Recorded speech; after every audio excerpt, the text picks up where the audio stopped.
ముద్రగడ పద్మనాభం మీద అటు తెలుగుదేశం వాళ్ళకి కోపం ఉంది, ఇటు జనసేన వాళ్ళకి కోపం ఉంది. ఎందుకంటే పవన్ కళ్యాణ్ని ఓడగొడతానని చెప్పి శపథం చేసి పేరే మార్చుకున్నవాడు, పేరు చివరిన పద్మనాభరెడ్డి అని, అది జనసేన వాళ్ళకి కోపం ఉంది. అదే సందర్భంలో క్రిందటిసారి ప్రభుత్వ పతనంలో ఆయన పాత్ర ఉంది, ఆయన చేసిన ఉద్యమం కారణంగానే కాపులు తెలుగుదేశానికి దూరం అయ్యారన్నట్టు కోపం తెలుగుదేశానికి ఉంది.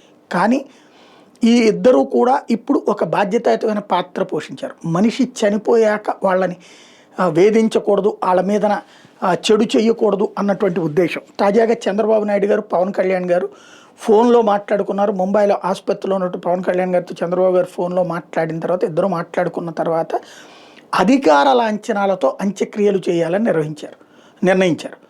అధికార లాంఛనాలు ఎందుకు అనేటటువంటిది ఒక కారణం ప్రొజెక్ట్ చేశారు. ఏమనంటే 4 సార్లు ఎమ్మెల్యేగా, 2 సార్లు మంత్రిగా, 1 సారి ఎంపీగా కూడా చేసినటువంటి వ్యక్తి కాబట్టి ఆయనకి అధికార లాంఛనాలతో అంత్యక్రియలు చేయాలన్నటువంటి నిర్ణయానికి వచ్చారు.